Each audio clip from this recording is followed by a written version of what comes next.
Donc, mesdames, messieurs, chers amis, quel plus bel endroit que le Collège de France pour débattre d'éducation.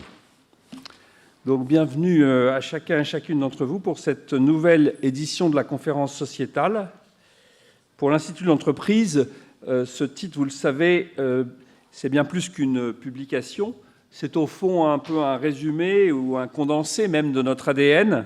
Croiser les regards, confronter les expériences, partager les expertises pour mieux comprendre et valoriser la place que tient l'entreprise au cœur de notre société. C'est la mission ambitieuse à laquelle s'attelle Sociétal depuis 1996, en version papier, et pour la 9e fois ce soir, en présence et en parole. Alors, je l'évoquais à l'instant, nous avons choisi cette année de nous centrer sur l'éducation.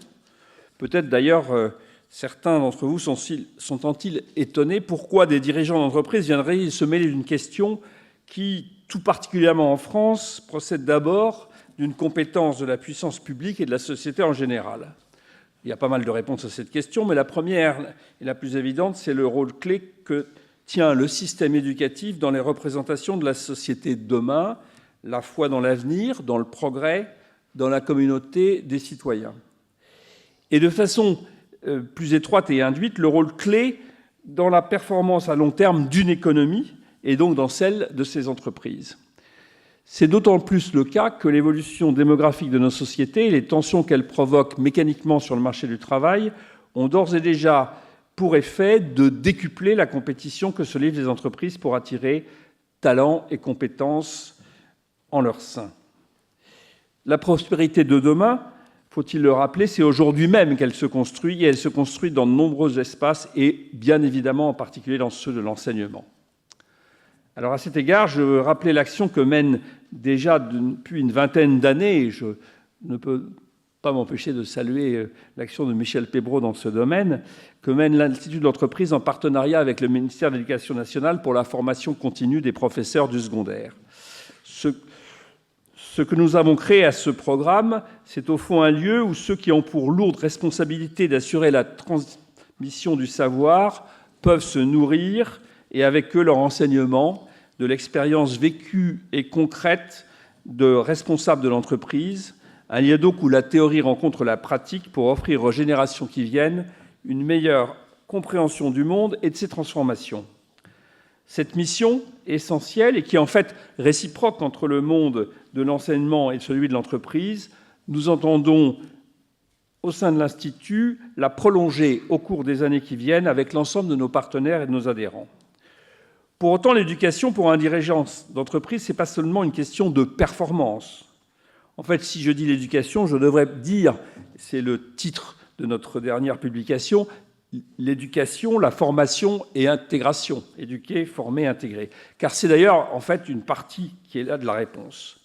La vision que nous avons de l'entreprise, ce n'est pas celle d'un acteur passif qui, au fond, attendrait que notre système éducatif l'alimente en professionnels formés et qualifiés.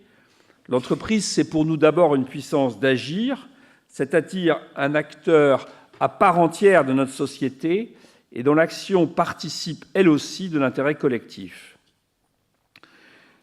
Nous sommes convaincus que nous portons une responsabilité plus spécifique, qui est celle d'aider chacun de nos collaborateurs à grandir, à s'épanouir, à développer ses compétences dans le cadre de son travail, et ce qui est d'autant plus stratégique au moment où nous vivons avec la démocratisation à grande échelle de l'intelligence artificielle, une nouvelle révolution technologique.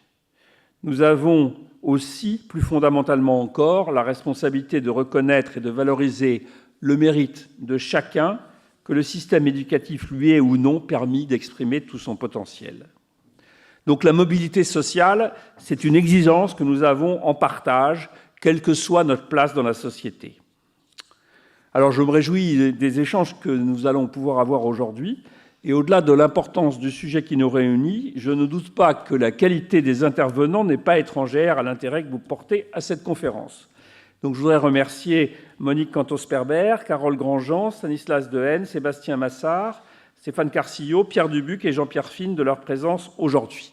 Merci bien évidemment aussi au président de Sociétal, Jean-Marc Daniel, qui se chargera de clôturer nos échanges. Voilà, réussir ce triple défi d'éduquer, de former et d'intégrer. C'est une mission collective, ardue, mais non moins exaltante. Et j'espère que ces échanges sauront dessiner des pistes de réflexion, mais aussi, comme je vous le disais et comme nous le souhaitons dans l'entreprise, des pistes d'action pour chacun d'entre nous.